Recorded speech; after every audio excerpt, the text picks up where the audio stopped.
Satu Malam Bersama Gadis. Bab 092. Tak mampu berdiri lama-lama karena kaki yang lemah, ia kembali duduk perlahan. Terasa pikirannya melayang, membayangkan bagaimana orang lain bisa merasakan penderitaannya, menjalani kehidupan yang penuh lika-liku ini. Apa bisa anak manja menghadapi kenyataan yang sama seperti aku, atau justru akan menjadi lebih kuat dari aku? Tanya Diandra dalam hati. Bahkan ujian hidupmu hanya sebesar kotoran cicak, jika dibandingkan dengan apa yang aku alami.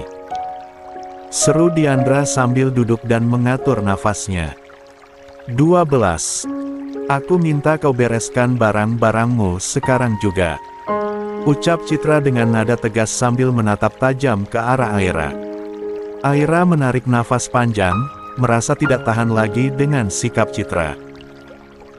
Dengan perlahan, dia membalas tatapan Citra, lalu berucap pelan, "Astaga," lalu ia pun pergi meninggalkan menuju kamarnya. Aira akan membereskan barang-barangnya dan setelah itu ia akan pulang kembali ke rumahnya, sebagai seorang janda. Jika di rumah Ramanda kini sedang mengalami suasana panas, lain halnya dengan di rumah Stefano. Suasana penuh dengan bunga-bunga kini sedang terjadi di sana. Setelah baru saja selesai mandi, Aura bergegas menuju ruangan depan untuk menyambut kedatangan suaminya. Entah mengapa, setiap hari hati Aura senantiasa bergetar dan berbunga-bunga saat akan bertemu dengan Stefano. Padahal, baru beberapa jam lalu siang tadi mereka sempat bertemu. Namun, cinta yang menggebu-gebu di hatinya seolah tak pernah reda, bahkan waktu yang singkat terasa bagaikan keabadian. Dalam langkah penuh harap, Aura melangkah untuk menyambut sang pujaan hati. Baru saja ia sampai di tangga, Stefano sudah terlihat memasuki rumah. Suaminya yang sangat tampan itu, terlihat lelah. Aura pun menghampiri Stefano, untuk mengambilkan tas kerjanya. "Kau terlihat sangat lelah, mau aku buatkan kopi atau teh?" ucap Aura. Stefano tersenyum lembut saat mendengar suara lembut itu. "Nanti saja, sekarang temani aku dulu. Aku memang lelah sekali dan ingin beristirahat sejenak," ujar Stefano seraya melirik mata yang lelah. Mereka berdua pun pergi ke kamar bersama-sama. Setelah sampai di kamar, Aura dengan hati-hati meletakkan tas Stefano dan mulai membantu melepas jas kerja suaminya. Tangan lentiknya bergerak dengan penuh perhatian. Aura benar-benar ingin melayani suaminya yang telah bekerja keras. Namun, dalam sebuah hening yang menggantung, saat Aura sedang asyik menggantungkan jas milik Stefano, tiba-tiba dia terkesiap oleh sentuhan hangat dari sebuah tangan yang melingkar di tubuh rampingnya. Detik itu juga, Aura terasa merasakan getaran cinta yang menegangkan setiap indera dalam dirinya. Jantungnya berdebar tak terkendali saat tangan hangat itu memeluk tubuhnya erat. Kehangatan yang dirasakannya sungguh begitu mendalam, seakan-akan mampu menembus hingga ke lubuk hatinya yang paling dalam. "Aku lelah, Aura. Temani aku tidur sejenak," bisik Stefano lembut di telinga Aura, membuat wanita cantik itu merasa hangat di hatinya. Aura tersenyum. Wajahnya bersemu merah dan matanya memancarkan cahaya bahagia.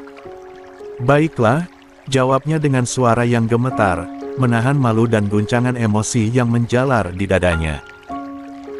Keduanya saling merapatkan tubuh, dan Aura bisa merasakan denyut jantung Stefano yang berirama dengan detak jantungnya sendiri. Cinta yang tercipta di antara mereka begitu nyata, bagai pelangi yang hadir setelah hujan. Kedamaian meraja dan mendalam pun menyelubungi mereka, laksana muara perjalanan panjang kebahagiaan yang diusung rasa saling memahami dan menerima. Stefano menggendong tubuh Aura dan membawanya ke atas ranjang. "Hei, bukankah kau lelah? Kenapa menggendongku?" tanya Aura. Ia bahkan sampai menahan nafasnya, takut jika debaran jantungnya semakin meledak di dalam sana. Aku tidak akan pernah lelah untuk istriku, ucap Stefano dan mengungkungnya. Kita sudah sering melakukannya, tapi kenapa kau masih saja malu padaku? Apa kau tahu betapa menggemaskan dirimu saat seperti ini? Dalam situasi seperti ini, sepertinya seolah ada jarak yang tak tergapai di antara mereka berdua. Suasana itu syarat dengan perasaan canggung dan hati yang berdebar. 13.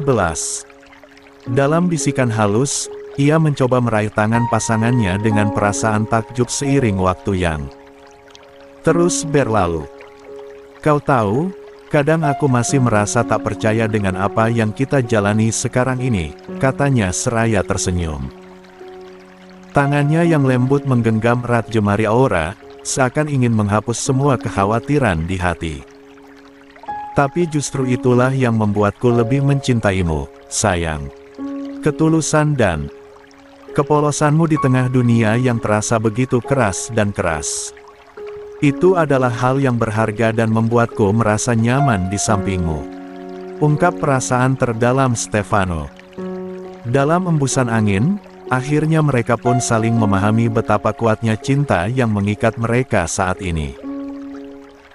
Di tengah hening yang menyelimuti, mereka akhirnya sadar akan satu hal, bahwa cinta bukanlah sekadar kata yang diucapkan, melainkan juga tentang bagaimana mereka bisa menerima dan mencintai apa adanya. Dalam suka maupun duka, terlepas dari semua kekurangan yang dimiliki. 14. Aira kembali ke rumahnya, diantar oleh sopir yang diperintahkan oleh Citra. Ia tak menyangka jika Citra ternyata jauh lebih tegas daripada yang pernah ia bayangkan. Citra lah yang memberinya kesempatan, namun kini justru ia yang mengakhiri semuanya. Aira begitu yakin bahwa Damian tak ingin berpisah darinya. Dalam hati, Aira masih sangat yakin jika Damian masih mencintainya seutuhnya, sama seperti dulu. Namun, ia merasa terpuruk, seakan-akan tiang penyangga hidupnya telah direnggut seketika oleh Citra. Dadanya sesak, pikirannya berkecamuk, dan hatinya serasa diremas-remas oleh belati. Damian, aku tahu kau masih mencintaiku, lirik Aira dalam tangis, tak mampu menyembunyikan luka yang menganga di hatinya. Dalam keadaan yang sedang terpuruk, Marvin dikejutkan oleh kabar kedatangan putrinya.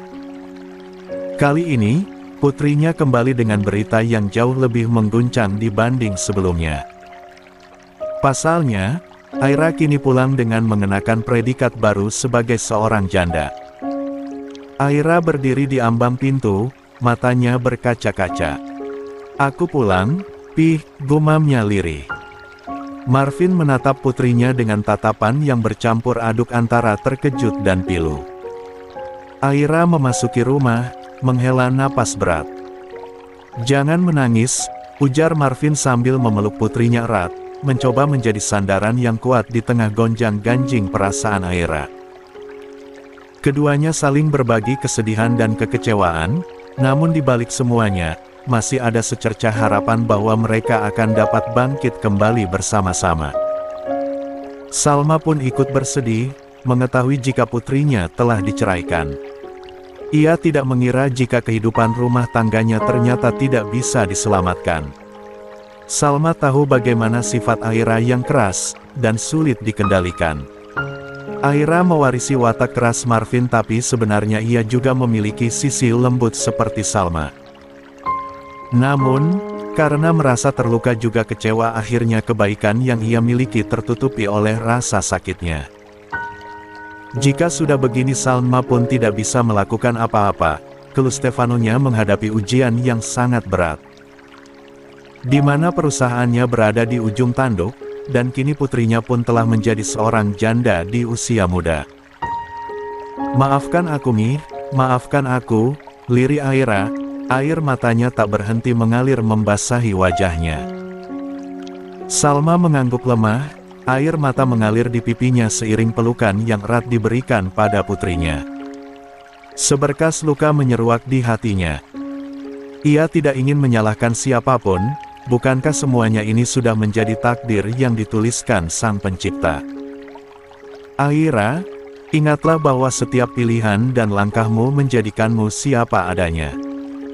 Semoga pengalaman ini menjadi pelajaran berharga bagi untukmu, sayang. Salma berbicara lirih, suaranya serak oleh tangis. Sebentuk kesabaran dan kebijaksanaan memercik di kata-katanya, mencoba meredam segala kerapuhan hati yang ada. Di kediamannya, Damian terdiam dalam lamunan yang kelam. Ia tak pernah menyangka bahwa impian pernikahan yang selama ini ia cintai, kini menjadi serpihan kenangan yang hancur berkeping-keping. Hatinya seolah terkoyak, tertusuk oleh duri-duri ketidakpastian yang merayap membelenggu kebahagiaan hidupnya. Dalam heningnya malam, ia hanya bisa meratapi hidupnya yang sangat tidak beruntung. Ternyata beginilah rasanya terhianati perasaan oleh orang yang pernah begitu berharga dalam hatinya. Aira mungkin memang tidak sampai melakukan hal itu dengan Stefano, akan tetapi kebohongan yang ia lakukan demi ingin menyerahkan dirinya pada Stefano, membuat Damian begitu kecewa dan terluka. Citra melangkah perlahan mendekati Damian yang tengah termenung sendirian di balkon kamarnya. Dengan nada lembut, ia menanyakan, "Bagaimana keadaanmu, nak?" Tangan Citra mengusap kepala Damian dengan penuh kasih sayang, merasa sedih melihat putranya dalam keadaan seperti ini. 15. Dan seperti biasa, Damian selalu tersenyum walaupun hati dan pikirannya sedang tidak baik-baik saja. "Aku sudah baik, Mah," jawab Damian. "Apa hatimu juga baik-baik saja?" tanya Citra. Damian terdiam sejenak lalu menganggukkan kepalanya. "Semuanya baik, Mama tidak perlu khawatir," jawab Damian. Hembusan angin malam yang dingin menembus kulit, seolah menggandakan keresahan hati Damian. Kesunyian malam yang pekat ini seakan menjadi saksi bisu akan luluh lantaknya hati yang hancur dan tak tertahan. "Damian, Mama tahu ini tidak mudah untukmu. Mama tahu jika kau terluka, kehidupanmu bahkan baru saja dimulai tapi terpaksa harus berakhir dengan menyedihkan," ucap Citra. Ia menatap ke arah putranya yang kini sedang tertunduk. "Sayang, kau boleh terluka tapi kau tidak boleh terlarut dalam lukamu itu. Ingatlah, kehidupanmu masih begitu panjang. Jangan menyerah, dan mulailah hidupmu yang baru." "Iya, Mah. Dan maafkan Mama, ternyata Aira memang tidak bisa berubah. Ia bahkan lebih egois dari yang Mama kira." Astaga, berkali-kali Citra menghembuskan nafasnya. Dadanya masih terasa begitu sesak. "Mama tidak bersalah, semua yang Mama lakukan hanya karena ingin memberikan yang terbaik untukku. Dan aku mengerti," ucap Damian dengan penuh pengertian. Citra tersenyum bahagia mendengar pengakuan putranya, lalu ia kembali mengelus lembut rambut Damian yang penuh kasih sayang. Di saat seperti ini, Damian terasa seperti lentera kecil yang menerangi jiwa dan hati Citra yang sempat merasa gelap. "Anakku ini memang luar biasa," pikir Citra bangga. Masih di malam yang sama tapi di tempat yang berbeda, kabar perceraian Damian itu sudah tersebar dengan cepat dan sudah terdengar ke telinga Alana. "Apa? Jadi mereka akhirnya akan bercerai?" pekik Alana. Ia sungguh terkejut saat mendengar kabar yang begitu mengejutkan itu.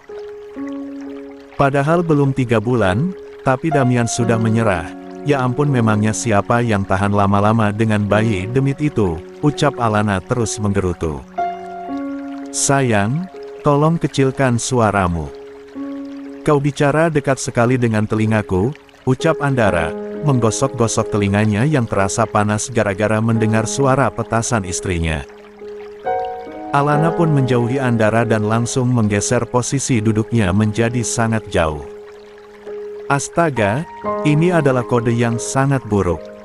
Istri barbarnya ini pasti tersinggung dengan ucapannya. Andara pun mendekat dan menggeser posisi duduknya agar kembali dekat dengan Alana. "Sayang, kenapa kau duduk begitu jauh? Bagaimana aku bisa memelukmu, jika begini? Ucap Andara, merangkul pinggang Alana agar istrinya ini tidak jadi marah. Akan sangat bahaya jika Alana marah, karena pabrik susu dan pabrik bayi pasti akan ditutup rapat-rapat oleh pemiliknya. Bukankah telingamu sakit jika mendengar suaraku? Ketus Alana. Andara tersenyum dan mencium pipi Alana dengan gemas. Tidak, aku tidak bilang begitu. Tadi pasti aku sedang mengigau, ucap Andara sambil tertawa sumbang. Hei suamiku yang tampan, kau itu sedang dalam keadaan sadar, kau belum tidur, bagaimana bisa kau bisa mengigau? Aku curiga, jika sekarang kau pasti sedang bermimpi. Suara Alana sudah naik 1 oktav saat ini. 16. Astaga, apa yang aku bicarakan, bodoh.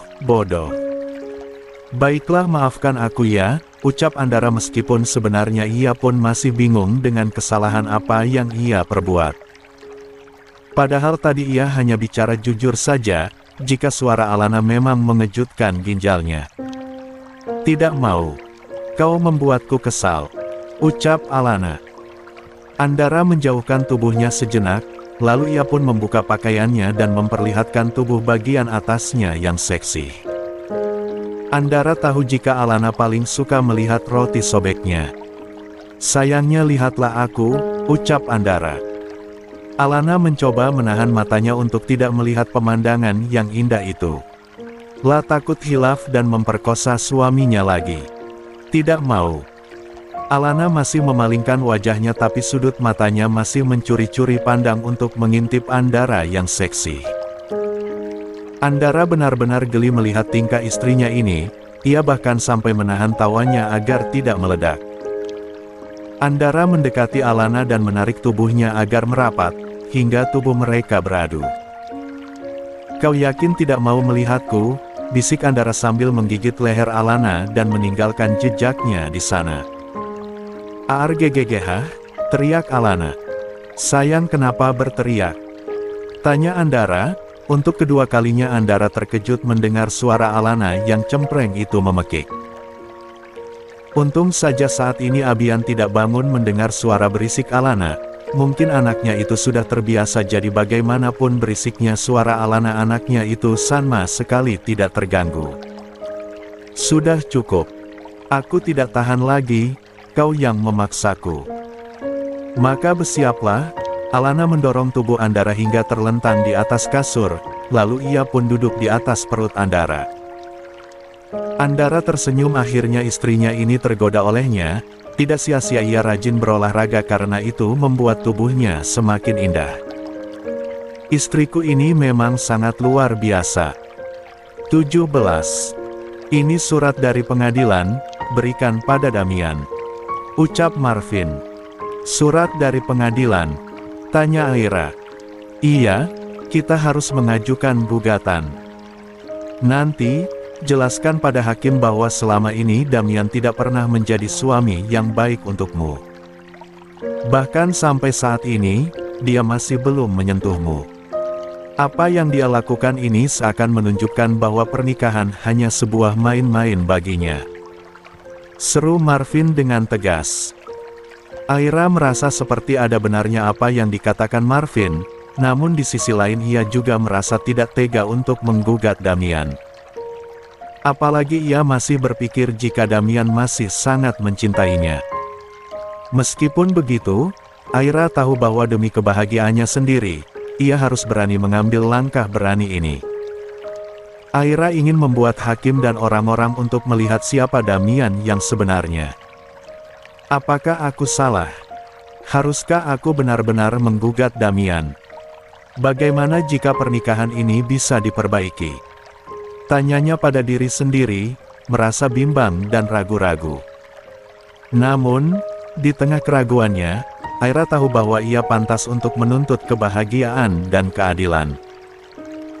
Sosok Damian yang tak pernah ada untuknya sebagai suami, harusnya bisa dilihat oleh hakim dan semua orang yang tahu tentang pernikahannya nanti. Ini bukan hanya soal gugatan, tapi juga soal harga dirinya sebagai perempuan. Aira telah membulatkan tekad untuk menyerahkan dirinya pada Damian, pria yang kini telah menjadi suaminya.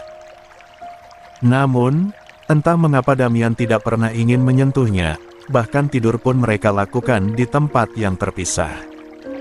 Apakah aku tidak pantas untuknya? Atau mungkin ada yang kurang dari diriku? Aira mulai merasa terhina, merasa haknya sebagai istri tidak diberikan oleh Damian. Tidak hanya itu, Damian juga tidak pernah ingin memberikan nafkah batin pada Aira, sesuatu yang seharusnya menjadi kewajiban suami dalam pernikahan. Hak seorang istri bukan hanya untuk diperlakukan dengan baik secara materi, namun juga dalam hal nafkah batin ini. Batin Aira merasa frustasi dengan sikap suaminya yang terus menjaga jarak darinya. Di pikiran Aira, kini muncul pertanyaan yang tak henti-henti menghantuinya. Kenapa Damian tidak bisa memperlakukan aku seperti layaknya seorang istri? Apakah ada perasaan takut atau malu aku akan menolaknya? Ataukah ia telah memiliki wanita lain?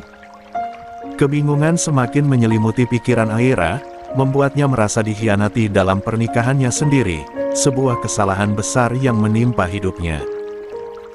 Aira menarik nafas panjang, menegaskan hatinya untuk menghadapi kenyataan pahit yang ia hadapi. Semula memang tidak pernah ada perasaan cinta antara dirinya dengan Damian.